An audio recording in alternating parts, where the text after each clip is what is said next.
Hello everyone, welcome to Changfied YouTube channel, your trusted source for latest updates across South Sudan and beyond. Let's first look at a deadly attack hit Warrap town. Before we proceed with these latest updates, I would like you to help the channel by subscribing, turn on the notification bell so whenever we upload a new video you can be notified. Let's begin our report with deadly attack. Authorities in Warrap state say at least 25 people were killed and another 20 were injured after army attack on Warrap town early Thursday morning. According to Warrap State Minister of Information, William Wolma-Yombol, the attack happened at around 6 a.m. on July 9. The minister told reporters that armament entered Warrap town, which served as the headquarters of Toinos County. He said the attackers targeted several government buildings, including the commissioner's guest house, the prison service headquarters, the police headquarters, and other public offices. According to this report, the state government said the violence caused serious damage and created fear among local residents. According to the information provided by the government, 14 people from Warrap town lost their life, including 4 members of the organized force. Among those killed was a senior officer from the prison service. Officials also say that 11 of those who died were among the attackers. The government reported that 20 people suffered injuries during the violence. According to the minister, 16 of the injured were from Warrap town, including the executive chief of Law Mawien Arik. 4 people from the attacking group were also reported injured. Authority further stated that around 208 head of cattle were taken during the attack. The government alleged that the attacker came from Machar and Maldias Payam in Toinos County and were supported by armament from Nyapagok Payam in Toinos County. This claim has been made by state officials, and authorities said investigations are continuing. At this stage, no independent finding have been announced regarding responsibility for the attack. Let's look at the government response.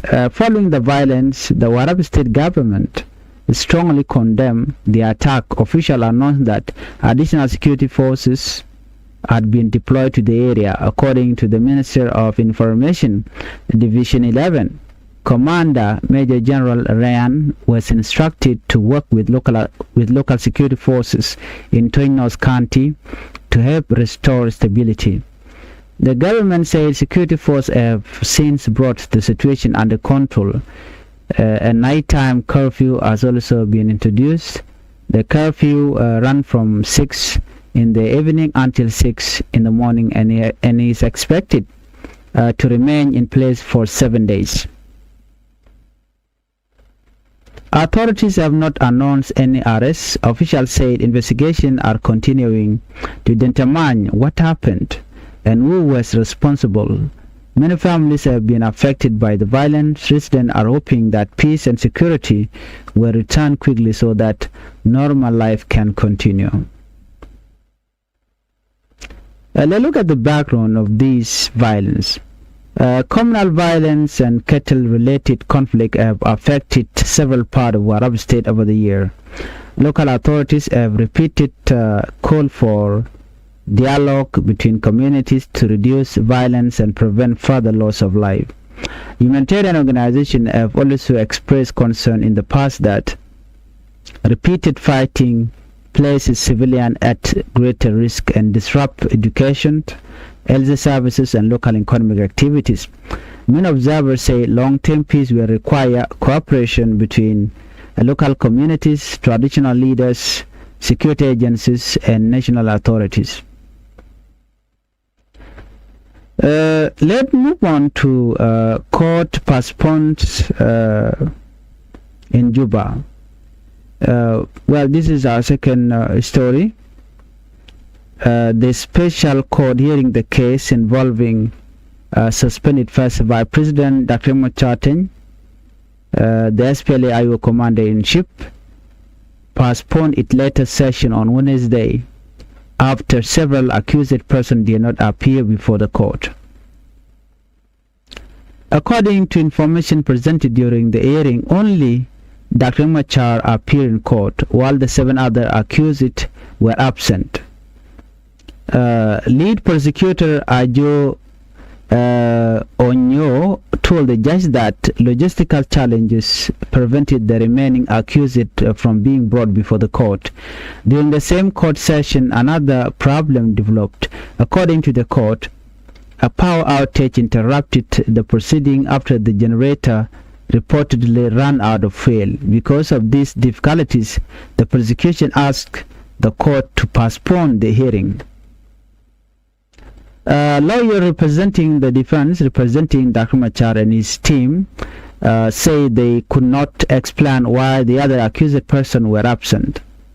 According to lead defense lawyer Dr. Gary Raimondo, legal responsibility for transporting detainees lies with the authorities managing the detention facility.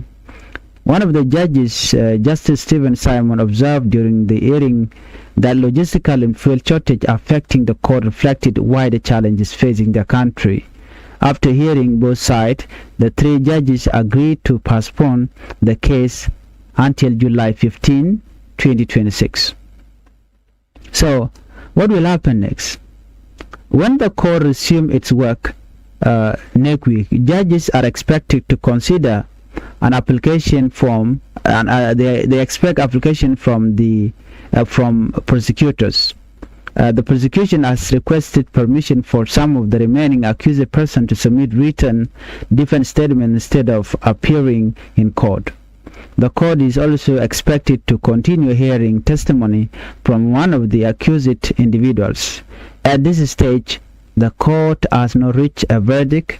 The legal process is continuing and the allegation remains before the court. Under the principle of fair trial, every accused person is presumed innocent unless proven guilty in court. The case has attracted significant public attention across South Sudan because it involves senior political figures. The court is being heard by a panel of 3 judges, while both the prosecution and defense are represented by legal team. Court proceedings are expected to continue over the coming week. Observers will be watching closely for future ruling and development. Well, today 2 major stories show different challenges facing South Sudan. In Warrap State, authorities continue responding to a deadly attack while investigation remains underway.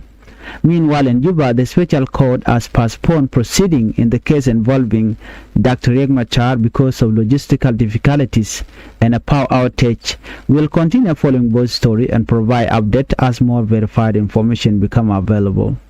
Well, if you are new to Changfied YouTube channel, I would like you to the channel by subscribing, turn on the notification bell, so whenever we upload a new video, you can be notified. Thank you for watching. Let's meet on the next video.